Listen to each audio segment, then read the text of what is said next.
Whoo-wee! Sorry, technical difficulties on my. Welcome. We are live.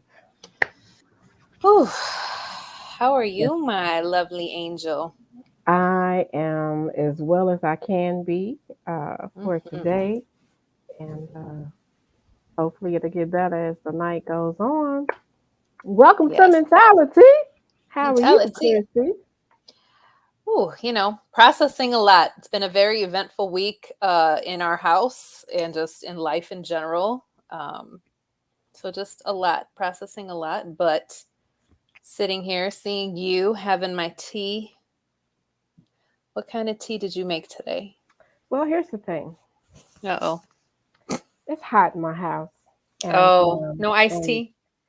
well, I would have had to make that earlier, so it would be iced tea Yeah. now. But this morning, I had something new. This Okay. morning's iced tea that I took to work was Tazo So, oh, Earl Earl Grey Grey. black tea.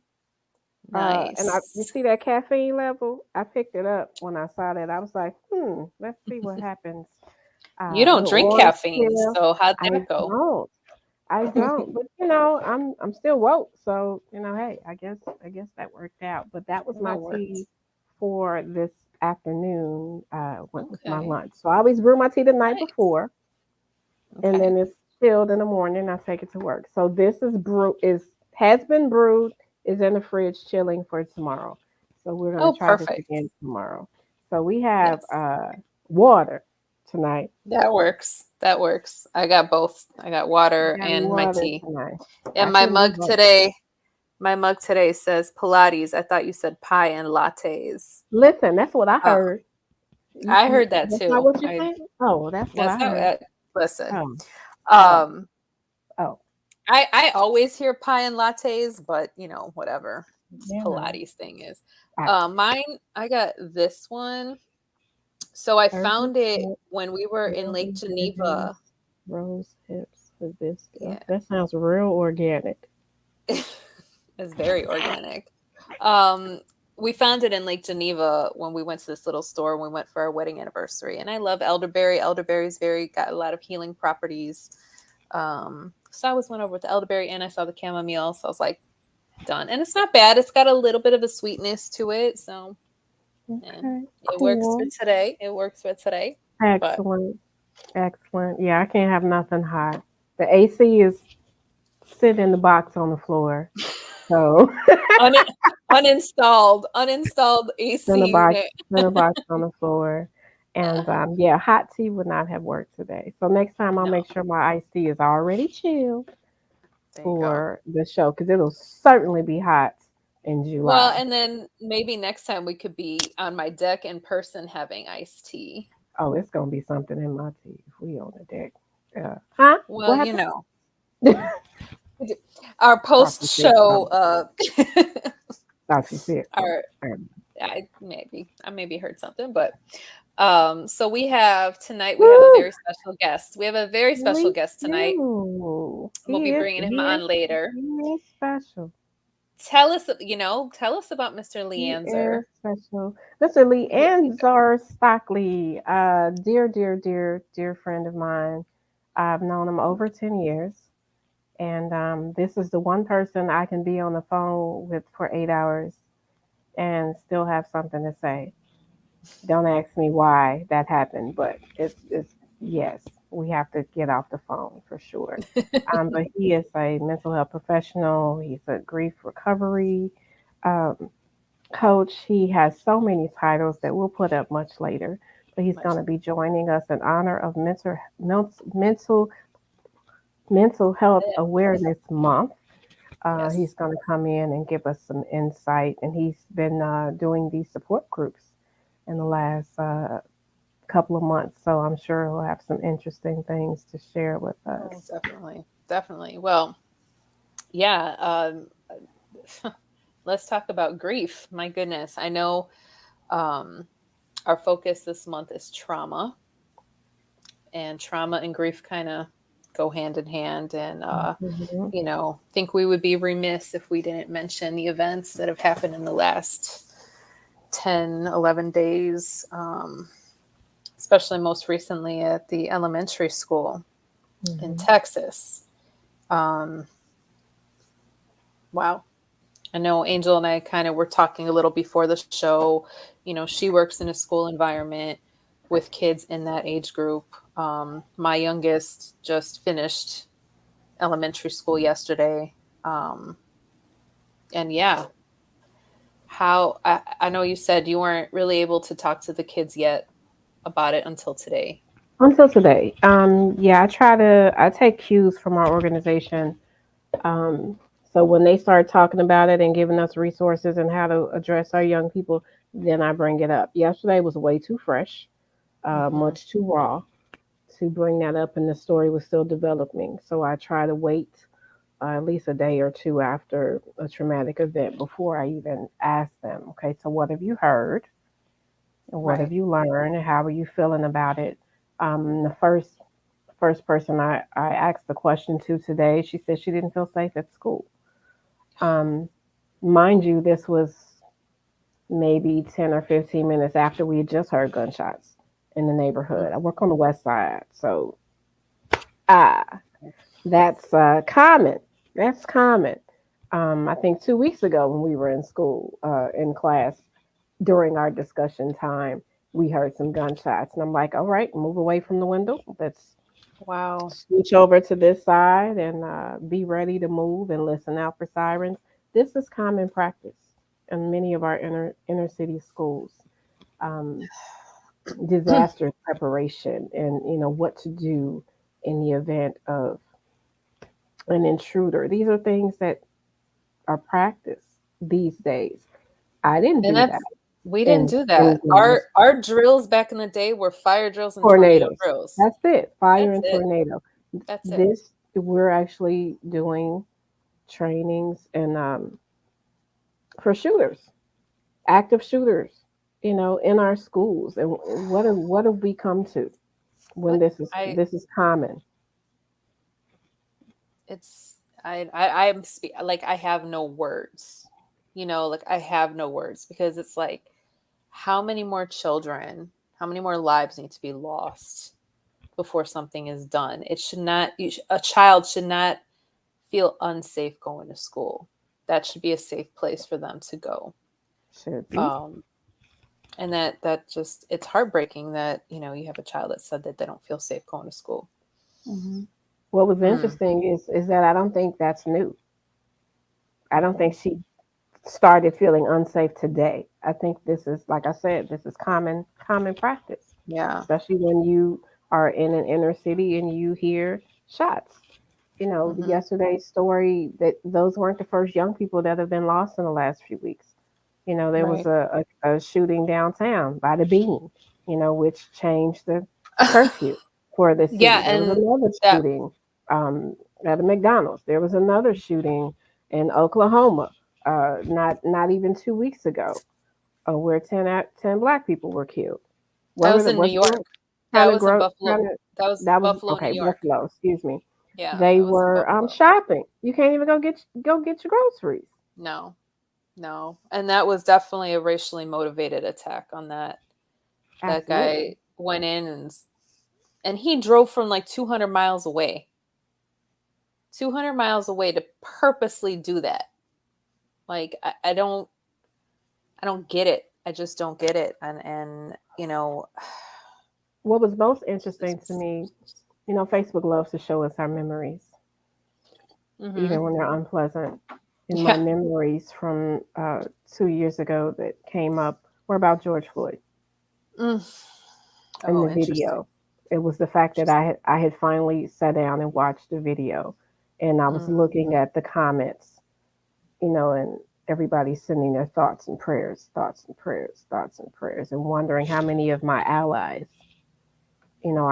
are actively standing up and taking action and speaking out when they see things like this. It was interesting that there's so much media uh, exposure and comments and videos and news about what happened 2 days ago versus what happened 10 days ago, Mm-hmm. or even what happened downtown in the city. And had it not been for the change in the curfew, I don't think we'd be talking about the shooting at the Bean, other than the fact that it Mm-hmm. happened at the Bean.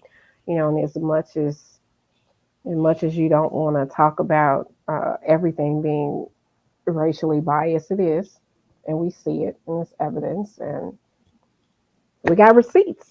What do you do? What do you do when a shooter goes into police custody unharmed? When people get pulled over for a That traffic one, and lose that their one, lives. that one in Buffalo, yeah, he went into police custody unharmed. The one in Texas got shot dead by But police. was it by But police or was it it by? was by police. It Okay. was by police. It was not a self-inflicted No, gunshot. I Like, didn't mean self. I yeah, saw no. someone posted it was border patrol or somebody else. It's so Oh, many stories. Like it wasn't even the so many officers on the stories. scene that shot him. It was. I saw that it was a police officers on the scene. But Whew. what kills me is the one who got police custody in New York. He legit went in there on purpose and shot up 10 people, and you're just gonna cuff him and walk him out like nothing, Well, I he mean, a just couple of years stole a bag of ago, chips. we had a shooter that shot up a church, and he got And he Burger got, King. yep. Burger King, right? I can't, I just, Mm, yeah. it just, yeah. But I know I said that, you know in our community there were more police patrolling near the elementary schools, middle schools, and I know you said that in your area, It's common. not all. It's Yeah. common. So let's talk about mental health. How does this affect our mental health? How does this affect our day to Oh day my living, god. especially in areas where it's commonplace? Yeah. Or if you are a parent who has to send your children to school Man, and they I'll don't tell feel safe you. because of what they see on the news. You're a parent sending your children Yeah. to school. I just see Yeah. children at school. Yeah. It's a little different for me. Um, You know what? I will tell you that I wasn't so worried about high school. I mean, I was, but the high school has a police car there the whole time. There is a police presence there the whole time.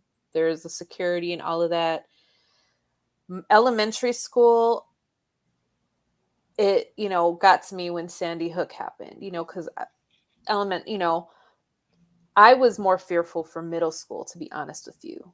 When my oldest was Monica was in middle school, because um, not only thinking about who can come in, but the teenagers themselves, like the youth themselves, because the hormones from sixth, seventh, and eighth grade are just everywhere, right? And that's kind of where they start, like the breakdown, the mental health really comes to the forefront. And that's where I was more fearful when she went to middle school. Um, high school, of course, my mind always goes to Columbine because that happened the year after I graduated high school. And I was glued to the TV when that happened. And I was looking up I'm like, what, like trying to understand why these boys did what they did. And then yes, when Sandy Hook happened with all those elementary kids, and then this, it was like my youngest at the time was in, Jasmine was in elementary school. And to be honest with you, the way the building was set up before this year, the only locked door was the one to go into the school. Like not even the front door to get into the little vestibule area, just the door to get into, like, you get buzzed in, you're already at full access to the school. You're in the hallway and everything like that's that. how it is. That's how it is where I work. And Full then they access. did construction. They did construction over the summer and changed it so that they closed that off. And now you have to be buzzed in to just get into the vestibule. And then you have to be buzzed in to get into the office. and then you can't go access to the school unless you're buzzed in through that door. So they added more layers of security.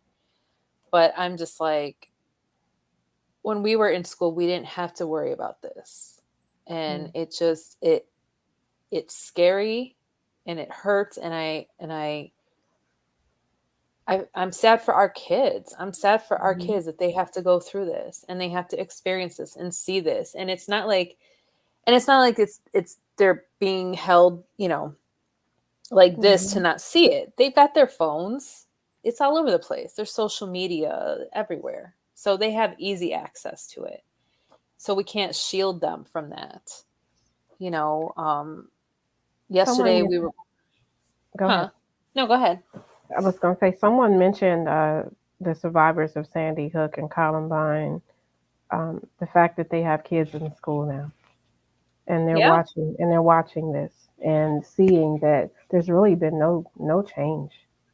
There's not been at no all. change. But in other countries, I saw a list of U.S. is at the top with how many school Absolutely. shootings there's been. And there are Absolutely. countries that had one 20, 30 years ago, 40 years ago, and never had another one because Right. they immediately changed laws. They Right. immediately Right. adapted gun control. They immediately made some reform efforts, and there weren't any more. Everybody else is in single digits, and the U.S. is in hundreds. And I'm Wow. not trying to bring this into our conversation because this is definitely a topic for another day. But all the energy they're putting into trying to reverse Roe versus Wade, why don't we put that energy into saving the kids that are here, that are actually here, alive, breathing, This is where I set my fearful to go to water. school? Why don't, instead of using the energy on Why something don't that they? was already decided how many years ago, Why use don't that to take care of those that we have here living, breathing in the now. Why don't they? That's all I have to say about that. All right. Whew. Well, that was your introduction uh, Yeah. to And this how are month's y'all doing tonight? mentality. How are y'all doing? How's your mental health? After Oh, all of this, man. how are we taking care of our mental health?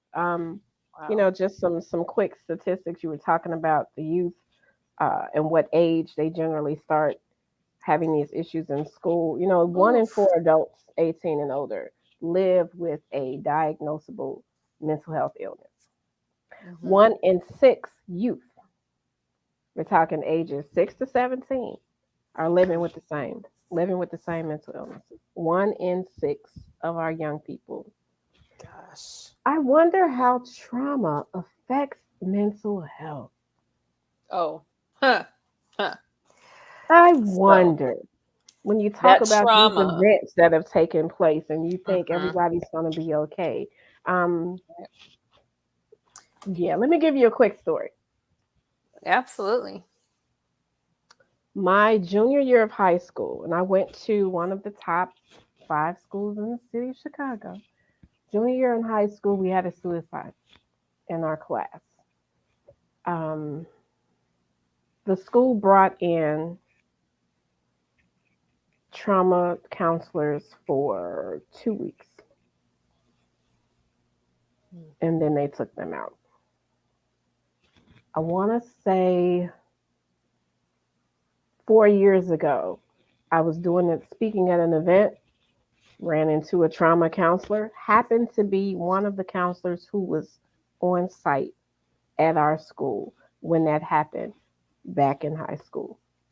And Hmm. he remembered immediately when I said what school and what year it happened. He said they snatched them out of that school so fast. They knew it had not been long enough. They knew the students still needed support. They said they were removed Wow. abruptly because they didn't want it to linger on. Because if you would walk through the halls in those 2 weeks, students were sitting on the floor, holding each other, crying. Hmm. Our social workers, they worked for that money that that month because they Yeah. had kids signing up to come see them, and there was always somebody in their office talking, or there were groups. of people talking. The basketball team, the football team. Oh my gosh, everybody needed support. And just Yeah. thinking about how they deployed trauma counselors to come in and assist and support our students, and then they removed them. What does that say about grief and the process and how quickly we are supposedly to get over these things? Right. I know Leanne's is going to talk about grief recovery when Yeah. he comes in, so I'm gonna leave it right there. But I think But it's think about interesting. It's interesting you say that because I work with the high school youth at the church, right? And that's their frustration. The schools are always checking in, but when they actually have a problem, they're not doing anything to help them. So, and this, yeah, and this was a situation where they did something, but it wasn't enough. It it's wasn't not enough. enough. And if you meet people in my class from that year, we still talk about it. We still For say his sure. name.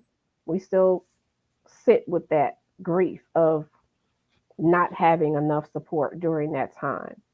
And I think about that for our young people now. How many of them have lost friends to shootings or violence in the neighborhood or Hmm. illness or anything else? How were they supported? How long were they supported? And are they Right. expected to just get over it, move on, and continue Right. to be upstanding citizens and get A's and B's Yeah. Well, in the middle of that? interesting. Interesting. You say that. Actually, our junior high down the street, one of the youth there, was killed in a drive-by shooting outside his home. Um, he lived in Des Plaines in the trailer park area, and he was just outside with his friends. They were walking, and this black SUV drove by, dark windows, and just started shooting. 7:30 at night. It wasn't even like it was 1 in the morning or anything. He got shot in the head and he died. He was supposed to graduate from junior high on Tuesday, and this was 2 weeks ago. It was actually right before Mother's Day, and that family had lost their dad not too long before that. And he was like an honor student, an artist.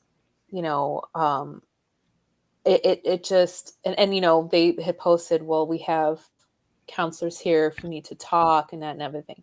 I don't know if they ever brought anybody in and just used the school counselors that were there. Um, but the only other thing they did was they started a GoFundMe for the family. Um, but I don't know because I'm not in the school yet. But I don't know how Mhm. much more they did for the grief for these kids. And I'm like, how scary. Like, you're an eighth grader.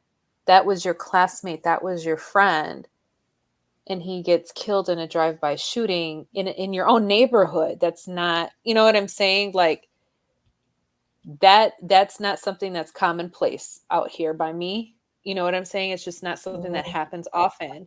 So, my youngest was said that a couple of her friends were at a friend's house, and not too down the street, and some kid was driving by with a paint gun and shooting paint bullets, like imitating a drive-by, Mhm. because this has been in the news, to now where she's afraid to go outside, and it's like,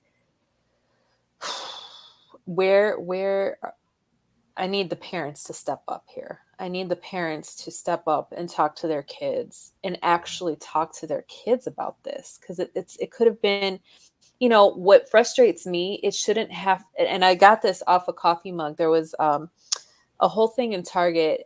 This girl, she was African black artist, black female artist, and she did all this beautiful stuff for Target exclusive. It was mugs, T-shirts, whatever. And there was a mug I bought, and on it said, "It shouldn't have to happen to you for it to matter." And I was like, I need this mug because Mhm. truer words have never been spoken. It should not have to happen to you for it to matter.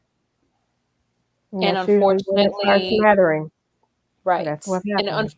and unfortunately, that's how a lot of people think. Well, it's not my neighborhood. It's not my kid. It's not. it doesn't matter. You know what I mean? It's like it's somebody's child. That mother had to celebrate Mother's Day with one less child in her house. Literally, he got killed, I think, 4 or 5 days before Mother's Day.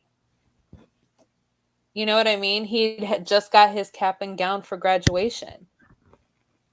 I just, the society we live in is so selfish and self-absorbed and such a me society. It's so frustrating. And then, we wonder why our mental health struggles the way it does, Absolutely. because, and that it kills me. And this trauma will, the after effects turn into PTSD, right? Mm-hmm. That's what happens. It becomes post-traumatic stress disorder, Mm-hmm. and I, I don't know. I Well, don't know. I mean, are you feeling a bit anxious? You know, things like that make you a little nervous. It's no wonder Yeah, that anxiety is the most common mental illness in the U.S. Anxiety absolutely. disorders. It Um, is. if you're constantly living in a state of fight or flight, Yep. it makes perfect Yeah. sense. Second on that list would be depression. PTSD is actually third. Yeah. So if you want to talk about the effects of trauma and how it affects our mental health, yeah. So either we're anxious, or we're depressed, or we Yep. don't When know we're where we're dealing coming or with, going. right. Yeah, I have stats here, for adults anyway, that about 6 out of every 100 people, so 6% of the population, will have PTSD at some point in their lives. I think a lot of us Um, live with PTSD. yeah, about 12 million adults in the US have PTSD during a given year. Mm, mm, mm. And same with our youth, like the numbers you said about the children and teens. And then I read events that cause PTSD in children. 65% is neglect, 18% is physical abuse, 10% is sexual abuse, and 7% is mental abuse. Let that sink in. Neglect. I did not Wow. think neglect would be the highest Number one. I did one. not, number Interesting. one, I did not think that would be the first one. Interesting. But if you're neglecting their needs and Yep. they need support, Yep. then that would make perfect sense. Yep. Well, Telling you, it's not reading a, these it's stats, not I a was like, surprise. Trauma is a leading cause of death up to ages 45 in the U.S. It's the fourth leading cause of death overall for all ages. So when you talk about how it affects our children, um, you want to talk about traumatic injuries, mm-hmm. and how it affects our brains. Yep, definitely. I know there was a story that Maurice wanted to talk about. Who was the person that he wanted to talk about with traumatic injury, with a brain injury? Do you remember? Was it a fighter, a boxer, wrestler? Oh, right. Right. I think it was a wrestler. Okay. Um, yeah, there was a Um, wrestler because I know I touched on Chris Benoit, hmm. but there was another wrestler and I forget who it was. Maurice, Maurice, if you put wanna the hop on name, and or you put can the pop the name name in. Yes, or let pop us know. on, or, Whatever you want talk to about do. that.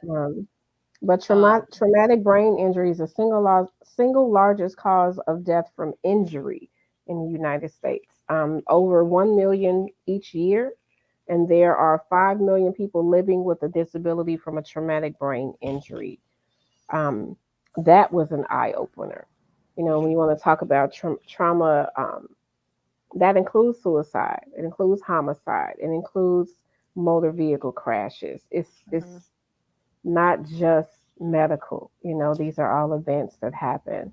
Yeah. I had like a list, I found a list of like the 12 main types of trauma. Bullying Yeah. was on that list. Bullying is number one. Number one on the list for Bullying trauma. is number one. Mhm. Community Yep. violence was second. Community Complex violence is trauma there. was third. And when you want to Mhm. talk about the three types of trauma, it's acute, which is a single incident, chronic, which is repeated and prolonged, like abuse. Mhm. Complex trauma, exposure to various multiple traumatic events. These events could be disasters, Mhm. bullying, community violence, medical, of any kind of abuse. Uh, Sex trafficking was on the list, and traumatic Mhm. grief was last on that list. Yep. Talking about Mhm. different types of grief. Whew. Um, it was a lot to unpack. It It was a lot was. to unpack. And it's funny because I sit here and we go through the research, and I don't know about you, but like as I start researching this stuff and I delve deeper in, I'm like, you start to think about your pet. Like you start to think about like, oh, is that what that was? Like, oh, I went, Yes, what? that's what it was. Yes. And then you're like, oh, Mhm. because I look at medical trauma and, medical trauma, not only for my youngest. So Jasmine's epilepsy is actually considered a traumatic brain injury, Mhm. which I thought was interesting because her Sure epilepsy is. comes from a scar tissue in her brain. And so it's considered a TBI. Is that from Um, seizures? Yeah, possibly. But they don't know because they said it's the chicken versus the egg. They don't know because it was diagnosed at such a young, like the scar tissue was found at such a young age. They don't know if she was born with it or if it happened over time from the febrile seizure she was having. They don't know. But I forgot who I was talking. I think I was talking to Maurice about this the other day, actually. When it came time, I was 33 years old when I decided I wanted to have my tubes tied, my tubal ligation. And I told my doctor, I'm like, I'm done. We had gone through a lot with Jasmine. I didn't want to have any more kids. And she, by the way, she said, are you sure? Because you could have so many more babies. And Woo! Let's talk about medical trauma. Just going to the I'm doctor. like, I said, no, I'm sure. I said, I know I could probably have more, but A, I've been through a lot with my youngest. And B, I don't have money.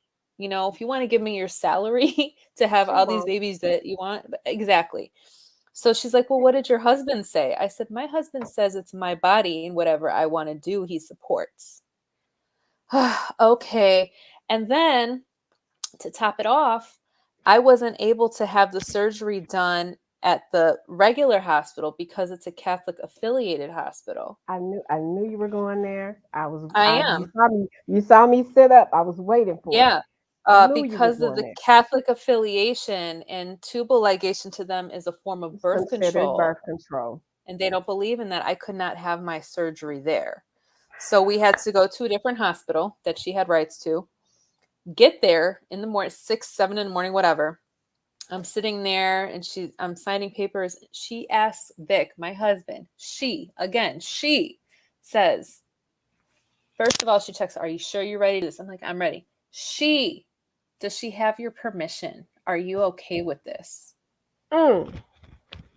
Typically, if you are a woman under 40 who has no children and you request for your tubes to be tied, they have an issue.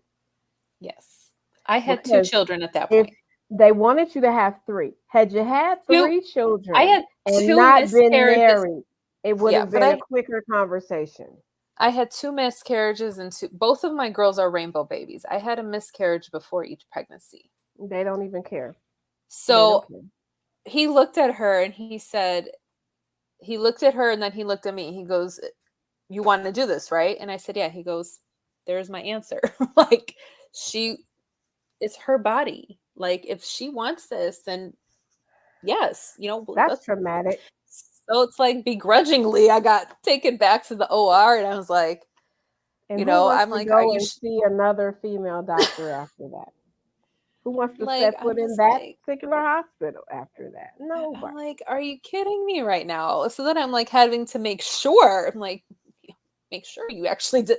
But yes, I was in a Right. lot of Did you pain, so I really know do she it? did. Did you Did you really really do do it? You did it? something, Yeah. you did something. Did you really do it? So Woo, yeah. my So, goodness. but that, and then, everything we went through with Jasmine when she was a baby and she just couldn't communicate what was going on. I'm telling you, we were in the ER with her every month at some point, every month. And that girl, yeah, she's a black belt in karate. She started her fighting when she was like less than a year old. She was like so My strong. bodyguard. My It took bodyguard. me and 3 other nurses to hold her down because she would fight so hard. I mean, at one point, I yelled at a male nurse because he was holding her down so hard. Her arm was turning purple. Mm. I said, like, I think she was 2 or 3. I said, "Can you ease up?" I'm like, her arm is turning purple. Like, you're holding her way too hard. Well, I need her to stop moving. I said, she's freaking 2 years old, dude. Oh my goodness. You're like a freaking 25-year-old big dude male nurse. Hello? Can we do the math here? You know, so it's like that poor kid, she didn't know what the hell was going on. I mean, I'm she's, sure. you know, but it's just like all of that. That just gets, ugh, you know? Um, but yeah, you know, and another one I saw in there was refugee trauma. I saw that. I saw Right? that. Thinking about Thinking about all these people coming from the Ukraine right now. that's And they a whole gotta nother conversation. that's a whole that's a whole But nother even thing. but But even before that, just thinking about yeah. immigration in general, you know, and what they Oh have to yeah. go through. What do they have to go through to actually become citizens? You know, Oh my gosh. the biases, 50,000 hoops. the The 50,000 discrimination. hoops. You know, it's so Oh much. yeah. It's so much to live in this beautiful country that allows these things to Yeah. take place that we're talking about Yeah. today. I remember my Um, grandmother, because my grandmother immigrated here from Iran, mhm. and she was taking classes to learn English. And I feel so bad because this is a story that she told me after the fact. She laughed about it, but she was, I don't know how many weeks in, and the door to the classroom was open. And instead of saying, shut the door, she said, shut the door. And she kept saying it, and people are like, what are you saying? She's like, shut the door, shut the door. And they're like, oh, you mean shut the door? And you know, basically she got laughed out of the class, and she's like, I'm done, I'm not coming back. You know, she would go to Mm. the grocery store and she'd ask, I'm looking, I need Mr. Miller. And they'd be like, who's Mr. Miller? She was asking for a watermelon, and she said Mr. Miller. So, you know, but she did what she had to do to become a citizen, and she was a single mom who immigrated here with 3 kids and then was Mm. pregnant with my mom 2 years later. Mm. So, That's yeah. the part. God rest her soul. When I look at a strong woman, I think a strong woman, man, I'm just glad that she had a hand in raising me, that's for sure. But um yeah, and that was 1960 and getting laughed at in 1960. I can only imagine now what it's like, you know. There's a lot. We're touching a lot on traumatic grief, and I think this is a good time to Yeah. maybe bring in our Bring in special our special someone. guest. What do you think about that? Bringing I in think our that's a great special idea. someone. All right. I think we So, should. Mr. Leanzer Stockley, uh, who is a grief recovery method specialist, master of arts, he's coming in to talk about grief recovery and mental health and trauma and whatever else floats through the conversation. Are we ready? Are we ready for I'm ready. Leanzer? Hey, there he is. He's muted. Oh, people like me being muted. They prefer I be muted. I bet you got a lot to say. A lot to Leander, say. I'm so Welcome. glad to finally meet you in this Likewise. realm, because I was always the one typing away and asking questions when you and Bryson and Angel were doing your thing. So it was nice to meet you in this To share the realm. platform, huh? Yes, Yes. yes, yes. Wonderful. Angel What's talks up? about you all Wonderful. the time.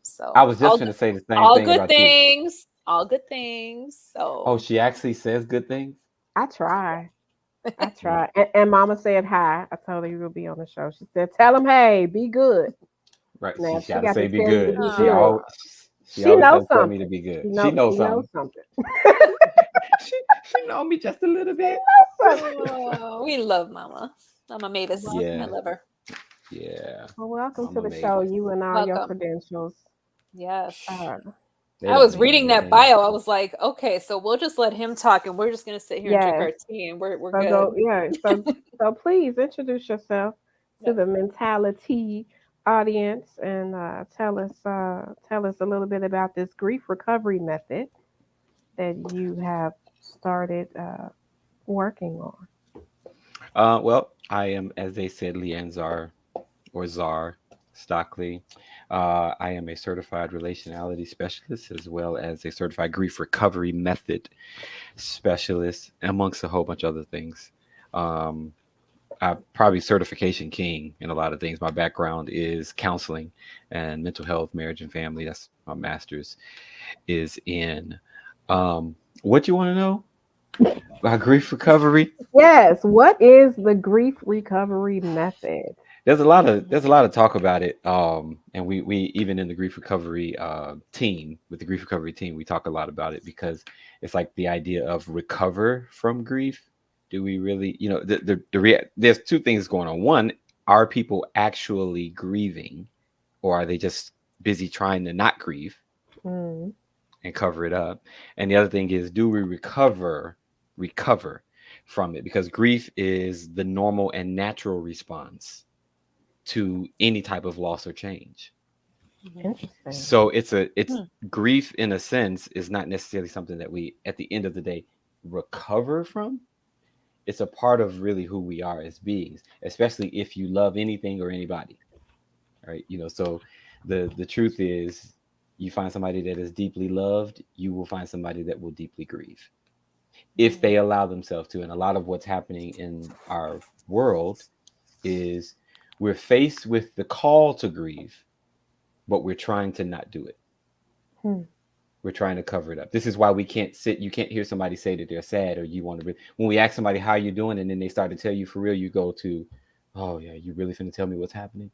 We don't want to hear I it. didn't mean that. I didn't mean for you to tell me for real how you were doing. I was You just know, I was just being nice, making small talk, but I was yeah, we right, thought I exactly. thought you would say I'm fine. Right. Thought you was gonna say Mhm. I'm fine, which is feelings inside not expressed. Mm, Right. FINE. mm. It's a nice social answer that people give. You say it when somebody's in the middle of a grief situation. Somebody could have just died. How are you? I'm fine. How are you? Are you? Well, what does that Okay really then. mean? You Right. know. So, but yeah, with the grief recovery method, most people have set focus on stages of grief and all of these different things, whatever. Which really they're not. The stages of grief that we talk about that has become so popular in the past 10, 15, 20 years or however long it's been, were actually never intended um, to be applied to the way we apply them, Hmm.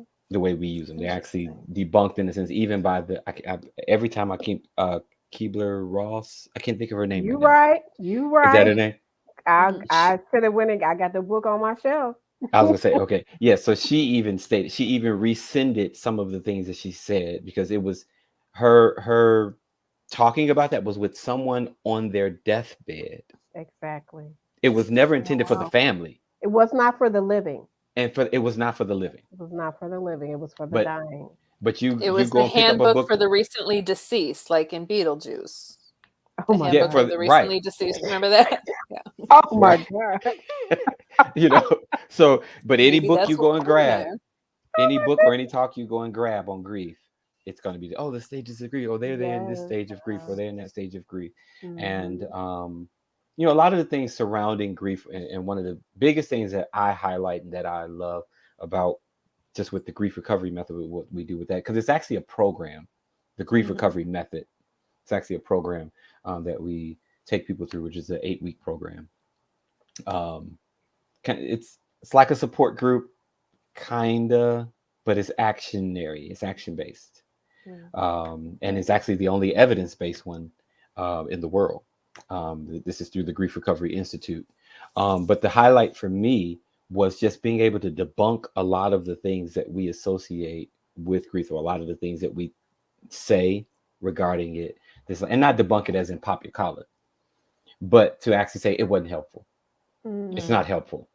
There are over 40 different types of grief that people face, because it's not just death or whatever. There's 40 different types Right. um, of grief that people Wow. face. 40. There's Whew. there's over 100 and I can't remember the number right now, but there's over 100 and something phrases that people say in association with grief, and usually only about 5 of them are helpful. What in the Wow. 5? Yeah. Let's just What in the 5? It in depends summary. on what the situation is, but some of it is Yeah. I'm here with you. I'm here with you.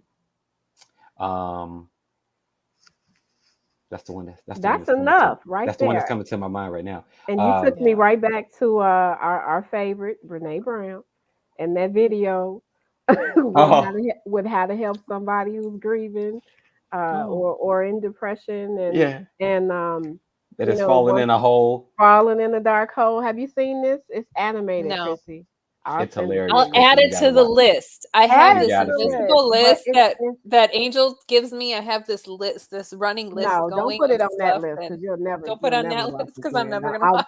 No, I have to send the direct link Yes, so you please can send it to see me. it. Yeah. But it's a short animation, but the guy falls into his deep dark hole of depression, and somebody else crawls down, sits with him in that dark. And Mhm. somebody else is at the top of the hole, like, hey, Look dark down there. dark You all down there. right? You, you want a Want a sandwich? sandwich? It's like this is not helpful. But you Yeah. got somebody that's sitting next to you, and that is what makes the most Yeah. impact.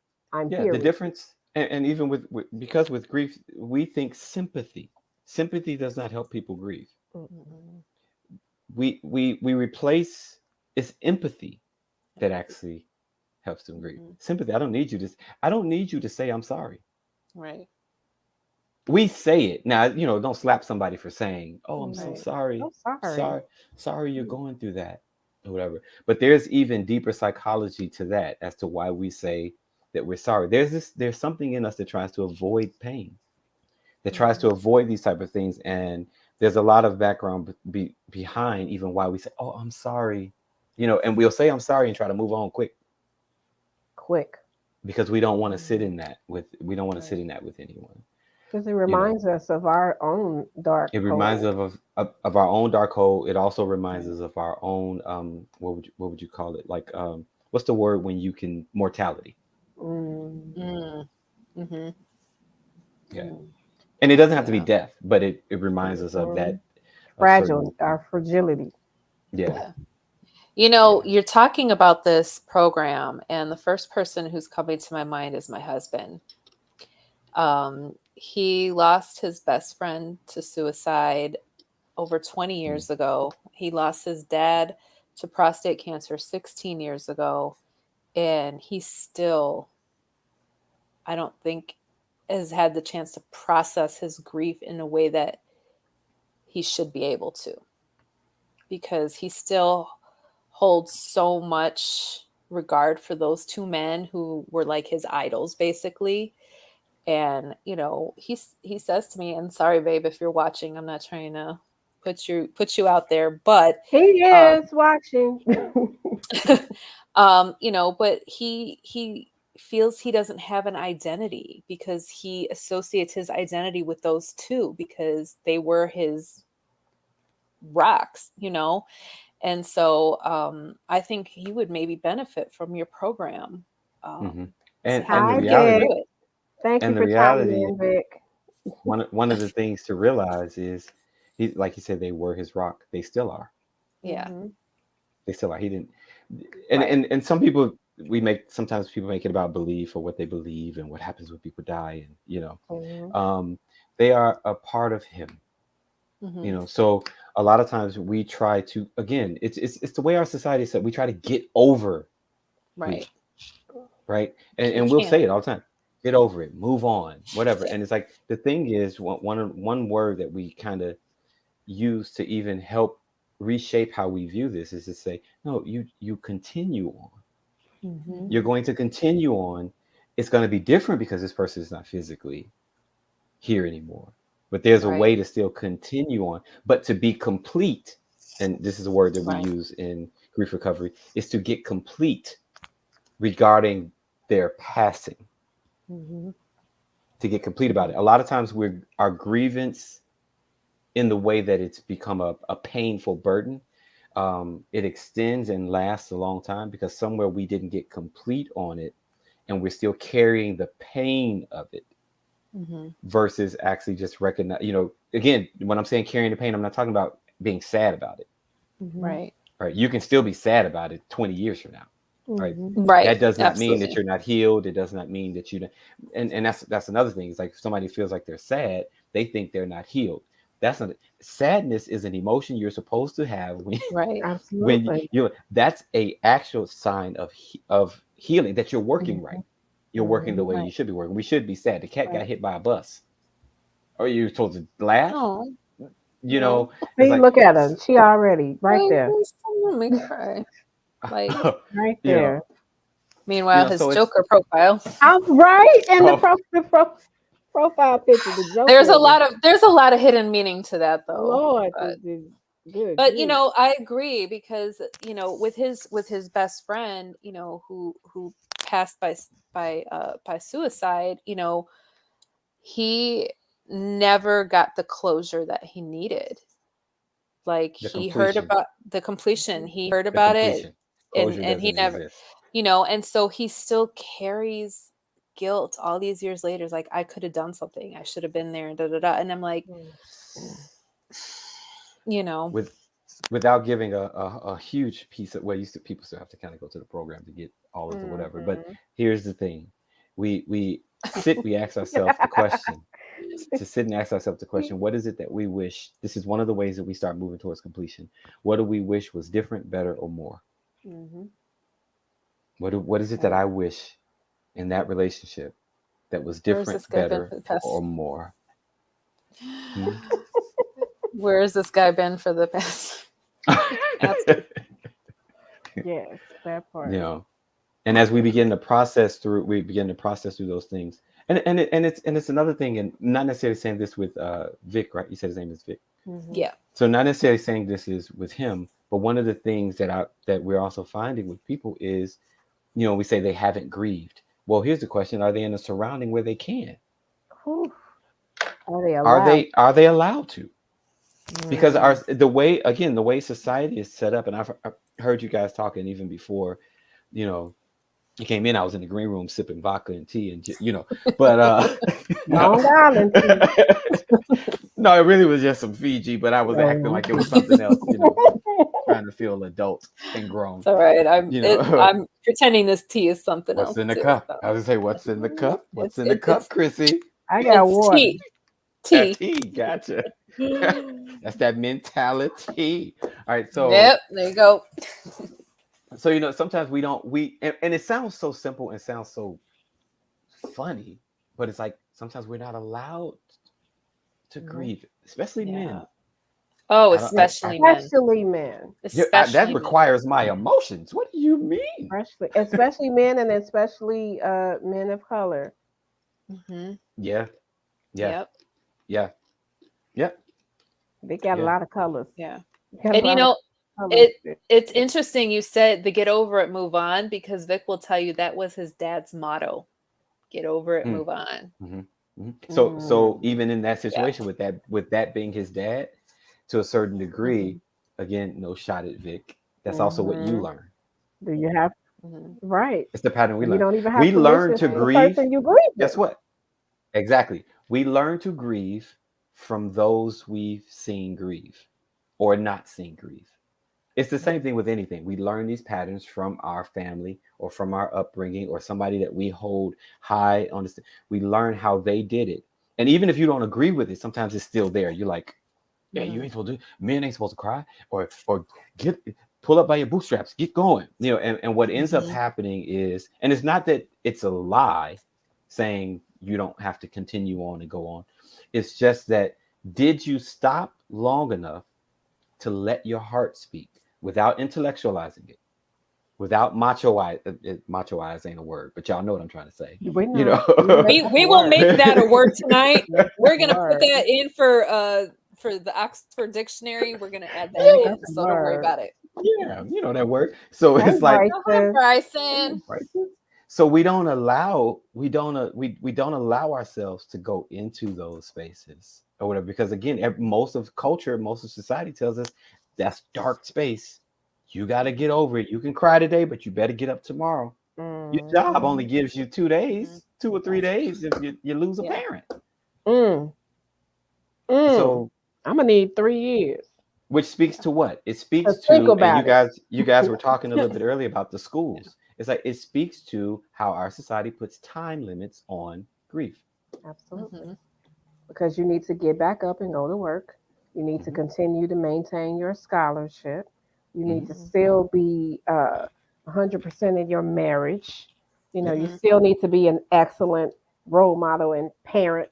You got to go Parents. to church. You Yep. still got to minister to other people. Come on. Yeah. Yeah. Come on. And the truth of the matter is, as you're processing your grief, you are still going to mourn for decades to Mhm. come. Oh yeah. Yeah. Decades to come. It doesn't end. It And doesn't and end with the process. and I think the biggest piece is to remember is, like I said, that thing with sadness, people thinking sadness means, but no, that made my brother died over 25 years ago, right? We just got today, my sister sent us a thing on Facebook. The guy who killed my brother was let out in 2019. He was supposed to serve a 50-year sentence. He got out in 25 years. So he was let out in 2019. Just got a thing today. The police has arrested him because he's killed somebody else. Oh jeez. So Mm. that brought up Of course it that, did. that brought up Mhm. sadness. It brought up Especially all kind like, oh, Yeah. are you and, serious? and especially if you had thought at some point he had been rehabilitated. Right. Well, is that what the correctional system is for? That's what it's supposed to do. Mhm. Especially if you you've know, been in there for 20 something years. That's what it's supposed to do. yeah. And you get out and do the same thing. And So at it's this like, this month, my brother died 22 years ago. And this wow. Wow. month always reminds me, Hmm. May always reminds me, the And, anniversary of his death and and it's and dealing it with and it can family. bring and it'll bring up fond memories. It'll bring up sad memories. That has Mhm. nothing to do with you not grieving properly. That's it to be expected. Mhm. The Hmm. problem is if you're still carrying around the pain of That's it. this. That's it. All right. Mm. Everything that happens in our life, you guys were talking about trauma earlier. Everything that happens in our life becomes, in grief recovery, we call them pebbles in the backpack. You Mm-hmm. have this backpack. Every piece of trauma that you face, what we do is we stick it in the backpack Mm-hmm. because we're Mhm. taught to be strong, to Right. keep going, to keep moving, to Mhm. keep whatever. So then you just put it in the backpack and you just keep going. And by the time you get to a certain point, you keep going. You Mm. slow. Real Slow slow. down. Now your mind is going. We're wondering where mental Mhm. illnesses and stuff are coming from. A lot of Mhm. mental illnesses and things that we see, folks, is not really okay, it's diagnosable in the sense that if I looked in the DSM and you meet the criteria, I can diagnose you with this. But do you know that a lot of what we're facing is really just grief, unresolved grief, Hmm. depression, a Traumatic Hmm. lot grief. traumatic grief, Traumatic trauma grief. trauma happened, Hmm. and we got over it, but we didn't. Hmm. But we didn't. We just stuck it in the Hmm. backpack. I'm all. Hmm. Right? Hmm. Sounded like Hmm. somebody's mom. Wow. Mhm.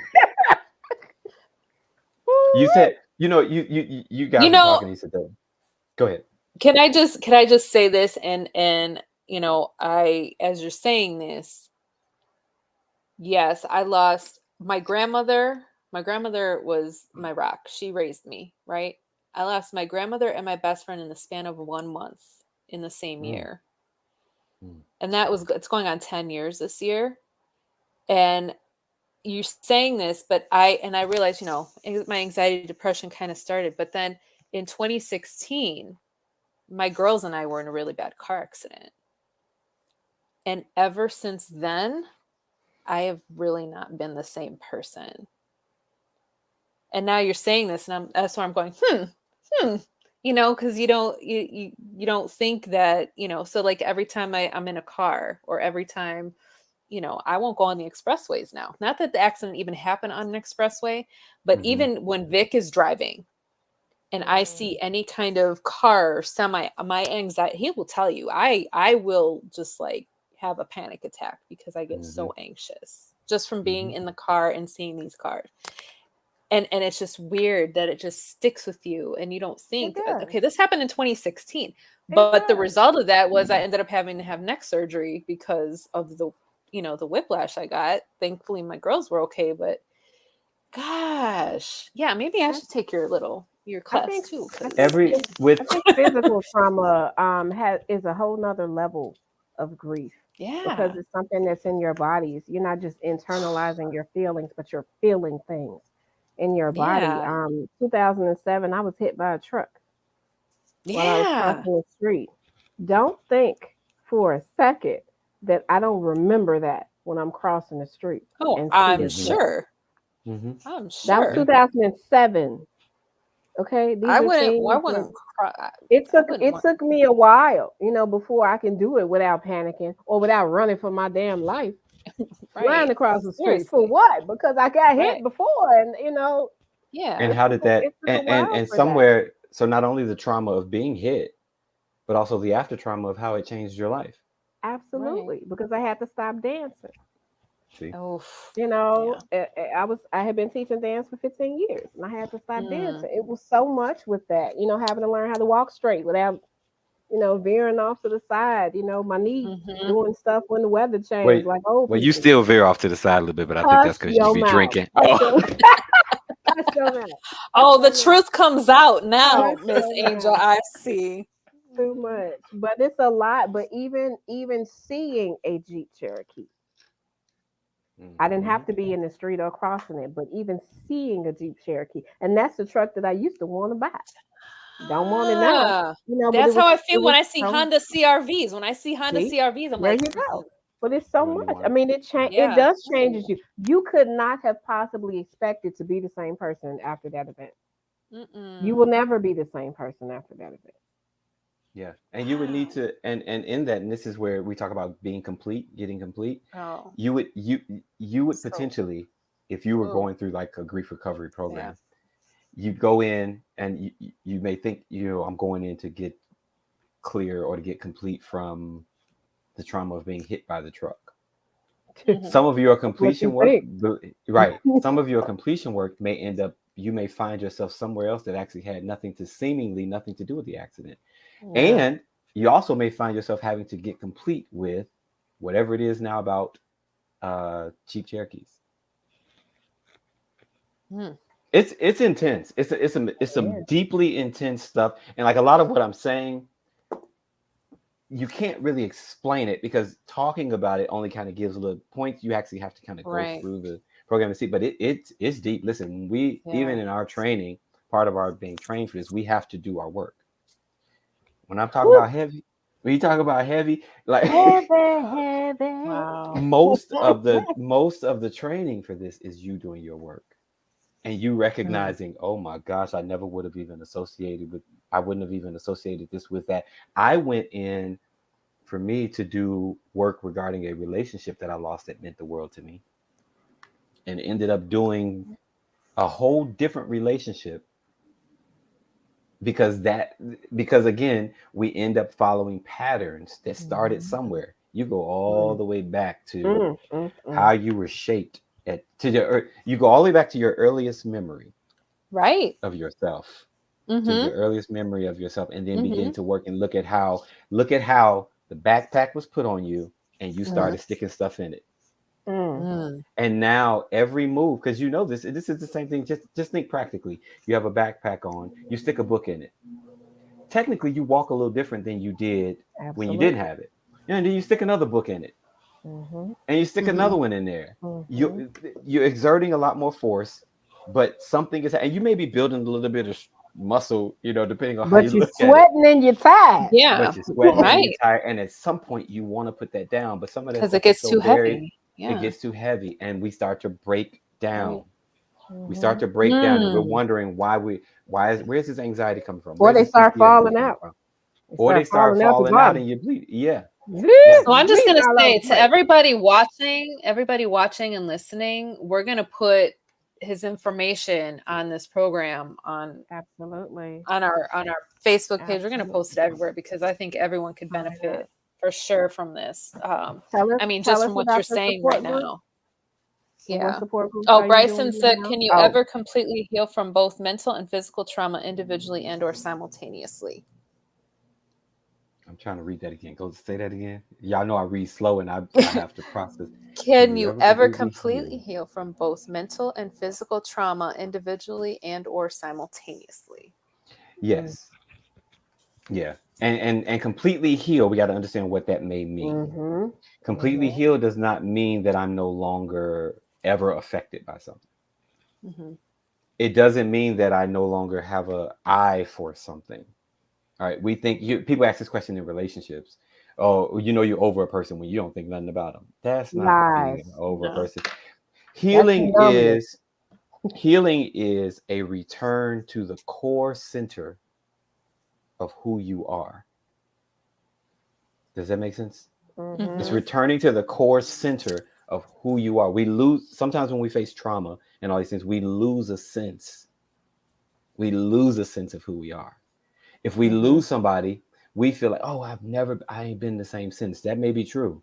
One, it makes sense that you're not the same, that you don't operate the same or you don't function the same because this other person was a part of you, a part of you. So you Mm-hmm. have to figure out how am I still connected to this, but able to still move forward, with my life in a Mm-hmm. way again, but it's coming to the core center of who we are. I'm currently doing some support groups for people that have been in abusive relation or narcissistic relationships and navigating high conflict relationships.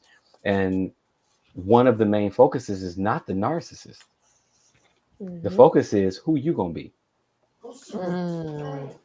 Who are Mm. you now? Because you at some point have to, because what we tend to do with our mechanisms of fight and flight and this is that and the other and trying to protect ourselves, we end up jumping on the other side of the spectrum. I was this nice loving person, well, you know what, I'm not going to be that no more because I'm sick of people walking all over me and I'm That's sick of it. which folks is Mm-hmm. just grief. This That's is it. grief.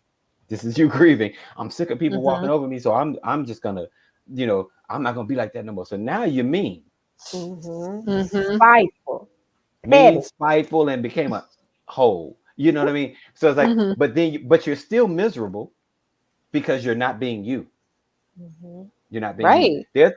There are things that are going to affect us. I can have a limp and still be me. Mm-hmm. Do you feel me? My body is not functioning the way it used to function. And you do have a limp. You Ooh, do. you better be lucky. This is a family show. I,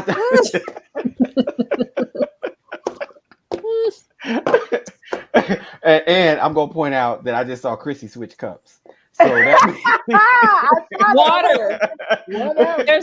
There's If water you in this say one. so. Water. Okay. oh, okay, Lord, Leanne, okay. today they put your phone number up here. Oh my goodness. Yeah, that's fine. That's fine. Okay.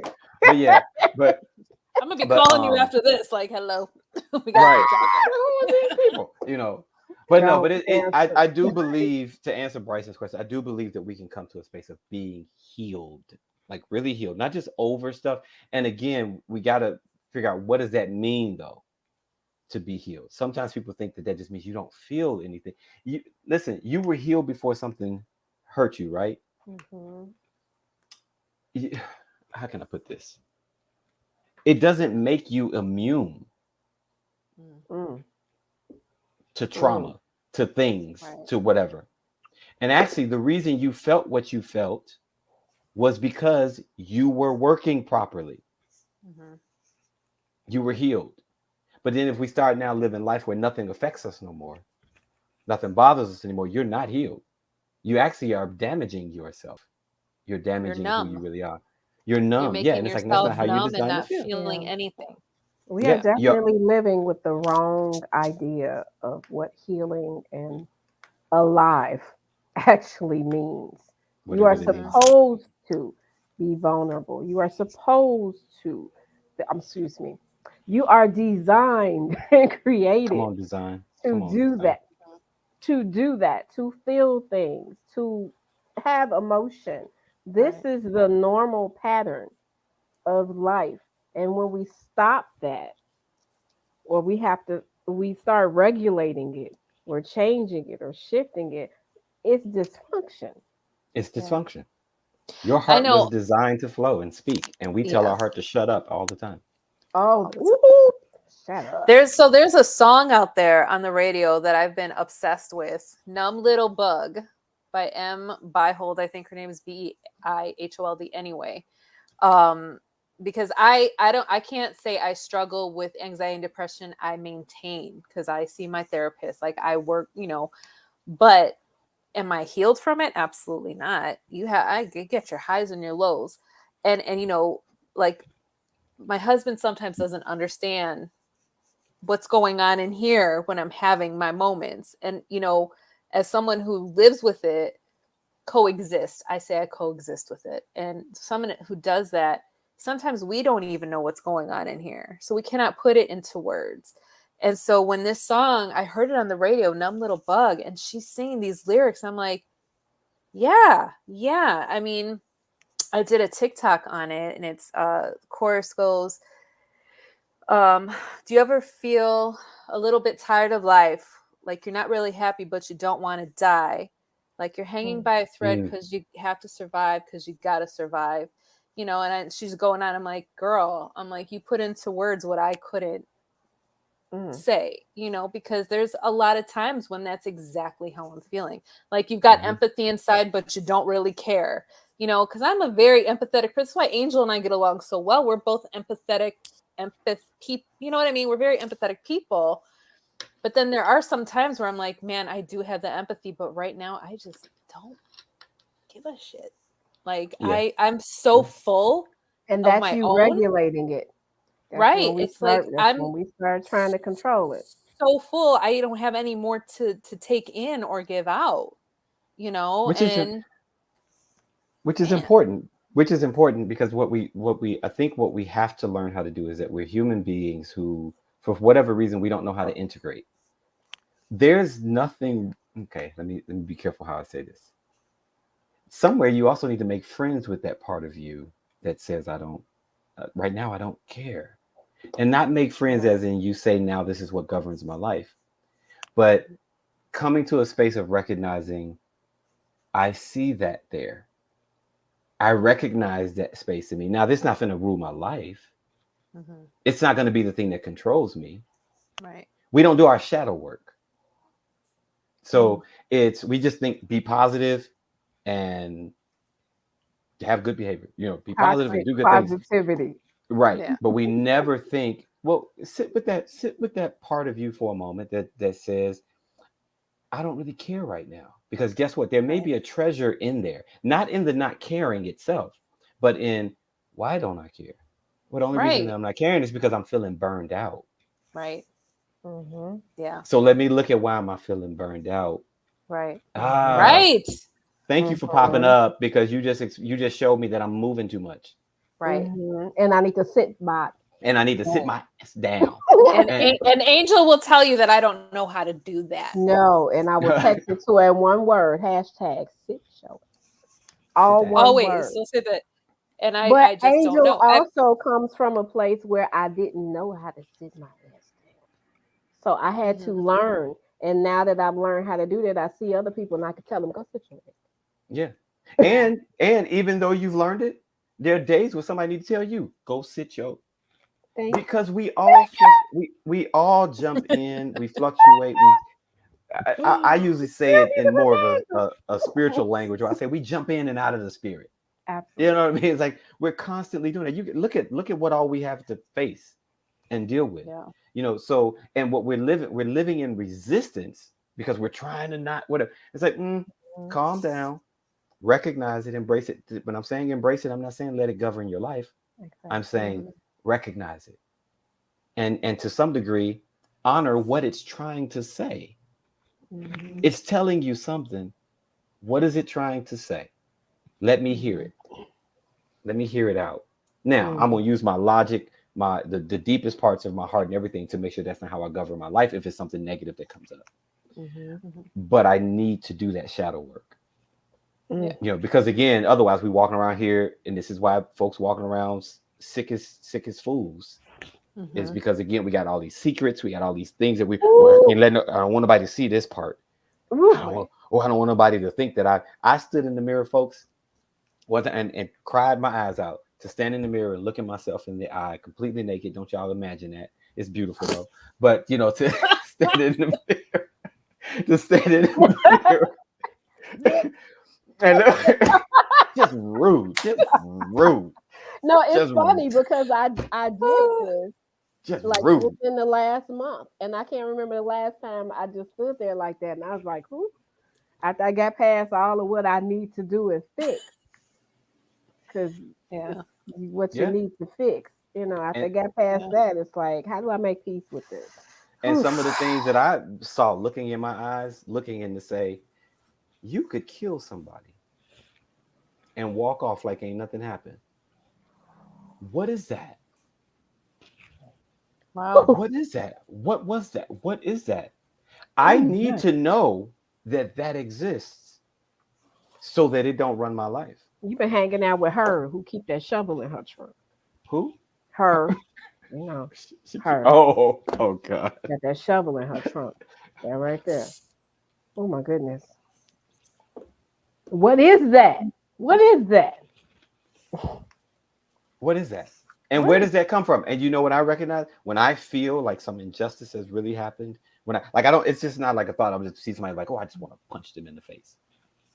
It's something sometimes unexpressed anger that's sitting there. Something that you feel like intellectually you shouldn't be angry about. They told you don't be angry about that. But it manifests in ways where you're like, oh my God, whoa, I just saw a demon in me. And it's not that that is you're a sign of demonically. trauma. It's trauma, baby. That's what Anger. all of these things, that's what it all is. Our life, y'all were talking earlier, and you said the leading cause of such and such was such and such. And it's like, and I challenge it to say, no, the leading cause of all of this stuff is the fact that we are not allowing our hearts to talk. We're told to shut up. We have things that we're just sticking in our backpack. We have relationships failing all over the place. We have folk that don't honor each other. We have people who are created as relational beings now acting like we're not. That's the leading cause. It's the leading cause of suicide. People. If you say I'm lonely, what leads to loneliness? People. See, this is why they wanted to kick me out of mental health school. And I wanted to wait till you got on here to even talk about all these statistics that we went through, because I read them, I looked at them, I wrote them down, I spit them out. But when you really get to the root cause of mental illness, it's relational. It's relational, and I learned that in school very early. It always has to do with other people. What did you say, Chrissy, about neglect? We were so shocked. Neglect. 65%. 65% of PTSD in children and teens is from neglect. And who neglects them? Parents. People. Somewhere Parents. the relational ball was dropped. People. So I did want to go back. I did want to go back to when we were talking about how you're correct, how our men are not allowed to feel, they're told, oh no, you got to man up. So I brought this up, I think maybe last year when on a different podcast, when we were doing mental health awareness, when we look at these shootings, these mass killings, these school shootings, who's behind that gun most of the time? White men. But take out, I'm not even looking at the color. I'm just looking at the gender. Right? When was the last time we saw a woman? Right? Younger men who are not allowed to feel because that's how they were brought up. You can't feel. You can't cry. You can't feel this, that. So what's happening? It's building up. It's staying, and then eventually it's gonna boil over. And then what happens? They're gonna take it out on anything, any crowd of people, any demographic, anything they find a threat. It's a threat. Or they've been taught that was a threat. So yes, so I feel for our young men because I feel our young men should be allowed to feel feelings. They should be allowed to cry and not be called a sissy. They should be allowed to get angry, and they should be allowed to just feel emotions and not be, oh well, you can't. Hmm. Why? I Why? see, I see Vic's comment, his last comment he made about grief almost costing him his marriage. That's honest, very honest. And a lot of men live with that truth. Either it almost did or it did because Yes. they weren't allowed to, didn't know how to, Mm. weren't open enough to, didn't learn how to do it the right way, or refused to. You know, I'm glad it didn't because I'm glad I met you. Yeah. Same. Yeah. Glad I met you. Yeah, it did. That's a It very did honest because assessment. he became very He Oh, put his more shell it on. became it took a turn. It took a turn emotionally, And mentally, that's natural. ver- And that's natural. verbally, but we worked through it. I mean, marriage is work. Anyone who thinks they got an easy marriage is nah, it's work. We talked about that. I think when you guys were having your show, I think I made that comment how marriage is work, and Mhm. how I was supposed to only be a one night stand. You're welcome, honey. Oh my. and That look was at one you now. comment on You that say show. you welcome. Yeah. Look You at you say you now. welcome. Hey, 19 years later, 18, 19. Yeah. She said you 19 welcome. years later, here we are. She didn't leave. Talk about attachment. She said, nah, we're not gonna do that. Thank you, we're Oh, we're is it we're that's Jorge? Is we're it getting to a Jorge? okay. Or place George? now. Jorge? Thank you for We're sharing. we're this comment here, Mm-hmm. like we're getting to a place now where we're even learning. We're having to And learn just how to feel. Mm-hmm. I Absolutely. think a few weeks ago I asked a Jess question says on Facebook, allowing my and boys Mm-hmm. to feel and be in their emotions. Yeah. Mm-hmm. yeah, and it's like I Oh, had I'm asked a sorry. I was question reading a few weeks. Jessica's comment. She's allowing her boys. Yeah. I asked a question a few weeks ago on Facebook of how you feel when such and such, and it was crazy to me that not only a few people actually answered all of these comments, and only a few actually answered with a feeling. Mm. Everybody else answered with actions. It's almost like we're learning how to be human again. Mm. We are.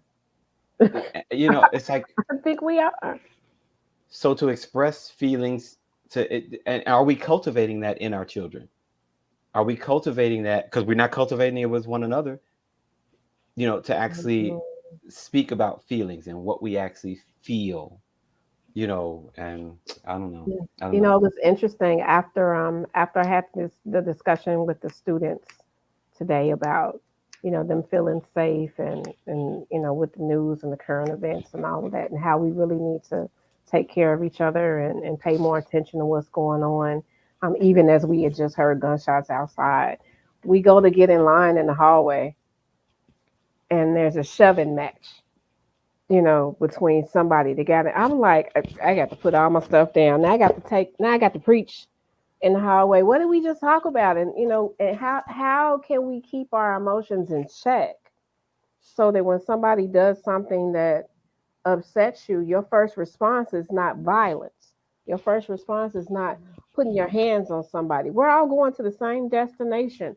And I took the time, by the time we got to the stairs, I took the time because we just had some people that I had to send home in within this week because they put their hands on somebody. And the fact that they were able to come back today and I addressed that situation and what happened, and this is what happens when you do this. These are the consequences. But at the same time, the fact that my expectations of them are different because we're an organization within the school. They're not just students in the school. And the fact that I want them there every day. And I had to stop and tell them, I said, I don't know if you know this. I said, but I love my job. I love what I do. I love that I'm able to come in. I love that you come every day and I love seeing you. And I stopped and I addressed each person by name. I love you, blah, blah, blah. I love you, blah, blah, blah. I love you. If I have never told you that, if you've never heard it, Mm. and some of them were like freaking out. Like, Have you not heard anybody genuinely, sincerely address you by name and tell you, I love you and I want you here every day? I'm glad you come to program and thank you for coming and being here. I want to see you every day. I don't want to have to send you home. I want you here every day. I want you here. I like to see you, and I think that meant something because the behavior was different for the rest of the day. But at the same time, they looked at me different. Mm. Mm-hmm. Because people don't say that. We don't express that. And a lot of parents, especially inner city minority parents, they have a hard time saying that out loud to their children because they want them to harden up, toughen up because, streets going to eat you up. Which, yeah. Streets going to treat you different. Ain't nobody out here for you but us. No. And that's that, and those are the things that we end up taking on that cause a lot of this problem that we see globally, just globally. When you're forced to live in survival mode was only supposed to keep us alive, right? If you're in the lion's gonna bite, the lion about to bite your head off, run. So it was only supposed to keep us alive for that. What's happening is we're starting to live our lives from that part of the brain. So everybody's living in survival mode instead of living in thrival mode, right? And when that happens on the scale in which it happens, it's justifiable to say a parent is trying to raise their child to be tough because, yeah, you're going to get, but the reason that you're having to teach that, we need to grieve the fact that we have to teach that and learn new ways to teach it where they learn the balance. Listen, I'm not trying to teach you to be hard. All right. At some point, this has to shift. Somebody got to take the reins and say, we need to start shifting this. People look at me crazy because I make the statements I make about relationships and this, that, and the other. But at some point, one of these generations is going to have to start doing this different. Otherwise, I don't know what we're going to be in 10, 20 years from now. As humans, walking around in statue like it's stone beings. Our hearts are hard as ever. We use the word guard your heart. We thought it was guard your heart from each other. That was never that intention. You guard it from being stony, from being evil, from being hard, from not allowing things to flow, from emotions being shut down. Your heart was created to flow, right? So anytime that flow is shut down, even how Bryson was asking earlier, that's healing. When your heart is still able to flow the way it was designed to flow, despite the trauma. Despite the things that are going on, that's guarding your heart. I'm guarding my heart from shutting down, from flowing the way that it was supposed to be able to flow. But if we're constantly telling your heart to shut up, don't give it a chance to speak, then you're doing yourself more harm, more damage, and you're not guarding your heart. You're actually damaging your heart. Well, on that note, woof, that's a good note. That's a good note. Well, Leandra, we're going to have you on the show again. Would you love to be on our show again? Yes, because I would love to have you on the show again. Yes. Okay. Yes, I would love. There's still so much. Yes. Did I even have to ask? I be bored over here in Vegas. Oh, Bryson said hashtag naked therapy. There you go. It works. Hashtag it works. Hashtag so next time he's on the show, if he's not wearing a shirt, we'll know what's going on. Right. Talk about getting in Facebook jail. We're all gonna be banned from this. We're gonna have to go on the 10-second lag and do the fuzzy if he stands up. Make sure. Lord. Well, Leandra, can you show us your book? Do you have? I don't know why. But thank you for being on the show tonight. You are incredible. We're gonna have to do that program. I mean, where are your books, Leandra? Yes, please. They're never by me. Here's one of them. Never by him. Okay. There's one. It just happened to be sitting here on the printer. But that's not about yes, it is. The stuff I talk about with relationships, even deals with our issues that we have with grief and mental health stuff. If we get this stuff right, I promise you, folks, listen, if we get our relationships right and just our attitude regarding it, a lot of these challenges that we face in our society will be healed.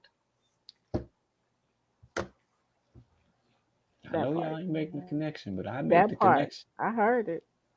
I heard it. Yeah.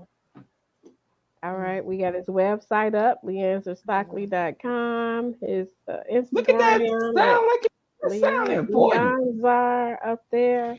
Yeah. We got Relationship Ready as well as Relationality. You can sign up for his grief recovery method coaching, uh, all of Definitely. that, Yeah. all of that, all of that. Thank you so much, my dear, dear, Yes. dear, Thank dear, you. dear brother. Thank y'all Thank for you, having me. I Leanne. Being really on us, Thank appreciate it. you. sharing us.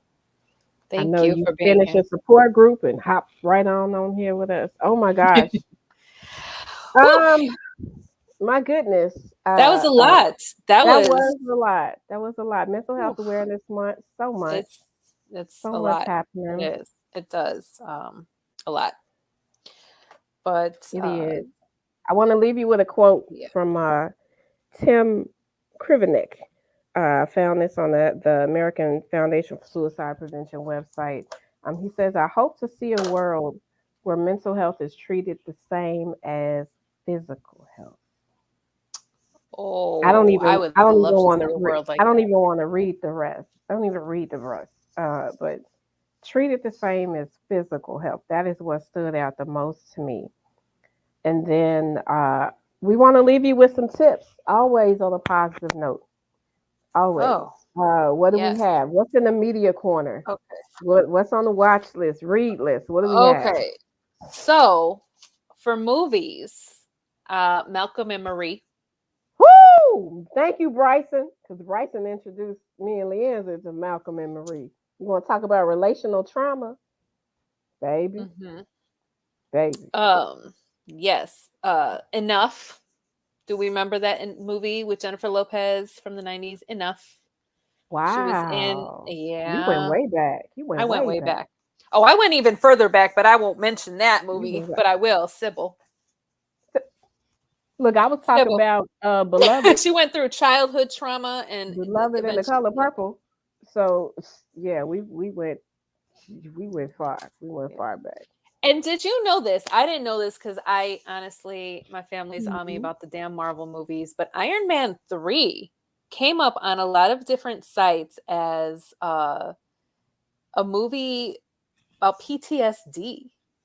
So Iron I Man was 3. very intrigued by that. And the reason why is because he was dealing with anxiety and panic attacks and insomnia after saving the world. Wow. I was like, Who would have oh, put that together? I, Iron Man Iron 3. Man 3 Oh my was with the gosh. PTSD underlying theme. I was like, interesting. So I wanted to make mention of that because now you go and watch that and be like, oh, okay, Right. Now you gotta go look for that. Oh my gosh. yeah. And then Um my book that mhm, I have, mhm, and mhm. I'm not a big reader unless I know the person, which Angel's got 2 books, which, you know, still got to go get Got him. those.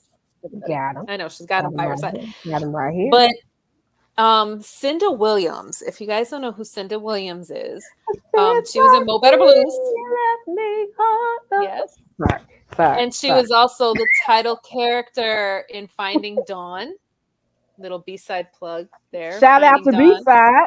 Shout out to B-side and Maurice. She came out with a book, and it's called Pink Panty Confessions by Oh, Cinda Williams. oh my. And it's not what you think, right? Because you Pink know what I'm thinking. Panty, well, we know what you think. Pink Panty is actually a drink. So that little drink she's got in her hand right there, Oh, that's oh. what that is. I'm like, what the heck's the Eh, what are we reading about? well now I'm thinking Um, something else. but Okay. this Okay. book is basically her confession on everything she's been through in life, all of her trauma. Oh my gosh. Good grief. Like from childhood through adulthood. Like this woman has been through it. So I highly recommend you get her Mhm. book. I think you can find it on Amazon. Pink Panty Confessions by Cinda Williams. It's not what you think, but it's a very eye-opening book. And yeah, and I had the pleasure of working with her on the set of Finding Dawn. And she is just such a genuinely kind person, very grounded. And then to go and then read what she's been through and to know that she's still just this amazingly grounded person, it's like incredible. So now what Wow. about you? What are your Um, well, I got some resources. I got resources because the only ooh, watch list okay. I had was Malcolm and Marie. Oh, If you are in need of crisis intervention for suicide prevention or anything like that, 1-800-273-TALK. That is the number to the crisis line, 1-800-273-TALK. If you prefer to text someone and have a conversation, therapy conversation, or train counselors, 741-741. You can text that number and speak to someone from the text crisis line, 741-741. If you are in need of virtual assistance, Talkspace is excellent, as well as BetterHelp and Therapy for Black Girls. Look it up, Therapy for Black mhm. Girls.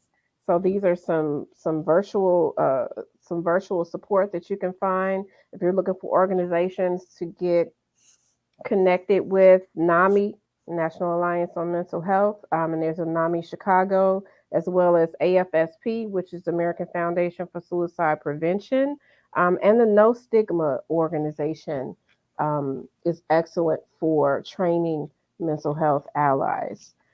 So those will be my resources for you. As for wellness tips, Wellness always tips. always like to leave you with something positive.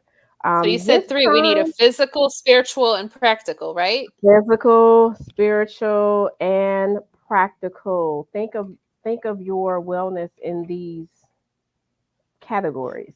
Examples of physical wellness would be lifting weight, stretching, going on a walk, boxing, running, hiking, preparing meals, meal prep. These are all Mm, physical examples of ways to keep your mental wellness in line.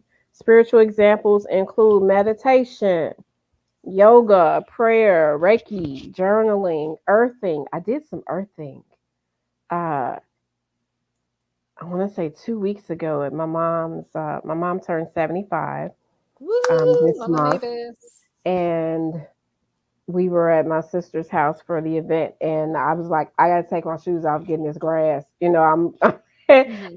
and I know my brother-in-law was like, grass feet, no, but I was doing something completely. I was on a whole nother train of thought there. I needed to do some earthing, some grounding, getting into nature, Mhm. practicing loving kindness. Practical examples, and that's interesting because I thought meal prepping would have been under practical examples, but it was under physical. Mhm. Showering, cleaning your living space, uh, skincare Yes. routines, reading. Those are all practical examples, which is why I thought meal prepping would be there. But these are all some examples that Yeah. for you to beef up your mental wellness. Okay. All right. Yeah, Woo. definitely. All right. Woo. Well, that's all she wrote for All this she month, wrote. anyway. That's all she Um, wrote. but thank you all for tuning in. Thank you again to Leanzer for being our guest. Thank you for everyone who participated in the chat. Um, we love it. We love the participation. It helps us out a lot. Hmm. And yeah, Thank you. any last words Well, until next time? if you need books, Yeah. you can always go to my website to purchase your copy of Love's Great Design, as well as Target of Love Surviving Narcissistic Abuse, angelsimmons.com. You can check me out there. Make sure you go check out leanzerstockley.com to purchase his books. And what else? Our next show is July 28th. Thursday, Yes. July 28th. I don't Yep. remember what the theme is going to be, but I know next month is It's in my Google Docs Awareness somewhere. Month for narcissistic abuse survivors. That is Awareness Month for Thank you, June. Bryson. So if you have Thank you, experienced narcissistic Melissa. abuse, um, and are looking for support, you can grab my book from angelsimmons.com, as well as join Leanne's Yes. support group on, surviving toxic relationships.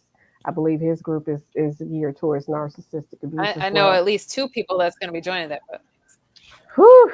So yeah. that's all Target I of got. love, people. You need to get yeah. Target of love, you guys that listen. You need that book. You need that book. Everyone needs Chrissy that read book. it in a day. You say Target you of read it love. in a day. Did you read it in a day? Is that I what read you're it in telling a me? day. I read it in a Mm. day. And do it from Oh, angelsimmons.com. Don't get it off of Amazon. do Do it from not, angelsimmons.com. because they in my house. Because I if mean, you do, they in she my may house. just personalize it for you if you get it off her Oh, website. absolutely. If you get it from Amazon, I don't know what it's gonna look like, but if you get it from me, it'll be packaged nice and be autographed. Take Yes. care of your mental health. Yes. Take care of your mental health, Turn the please. news off. Those are my final words for you. Turn the news off. Unplug. Turn the news Unplug. off. Unplug from Yes. social media, except us. Hang out with us. Except, yeah. But Yeah. turn the Because we're news cool. We're off. good for your mental Stop health. scrolling. Be very intentional about your eye gates, your ear gates, what you're taking in, what you are internalizing, what you're sharing with other people. And making sure you are taking care of your mental health as well, your wellness. Self care is not selfish. That was last show's theme. Whew. Yep. It's a lot. It's a lot going on, It's a lot. and you have to make sure you are full. Make sure your fountain is full before you are pouring Absolutely. into other people. Love on some young people.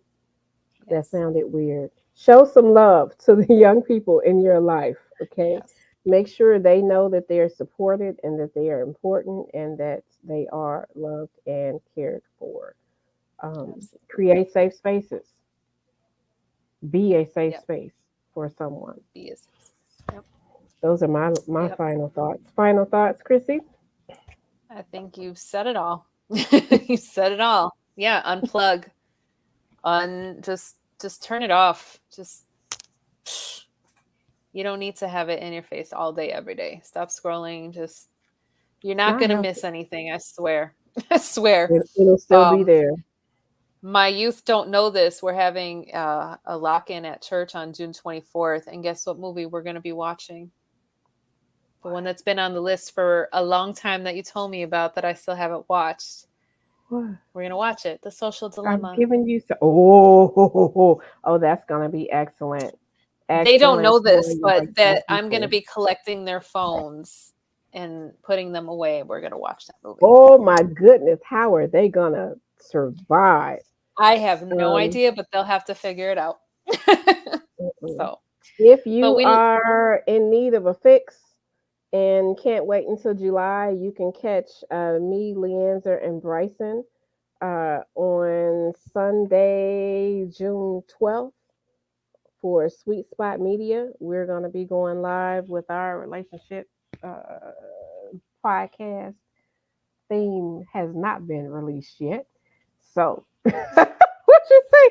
Pink Panty Confessions for the Youth Lock-In. Listen, when she said lock-in, I remembered lock-ins back in my day, and baby, it's not what you think, though. It's I not know what what you you're think. saying, but I know what I experienced, and it was some show enough Pink Panty Confessions. Okay. Oh, good Lord. Okay. And on that note, we love you all. Thank you for tuning in. Yes. Yes. And we Yes. will see you in July. Take care of yourself. Take care of yourself.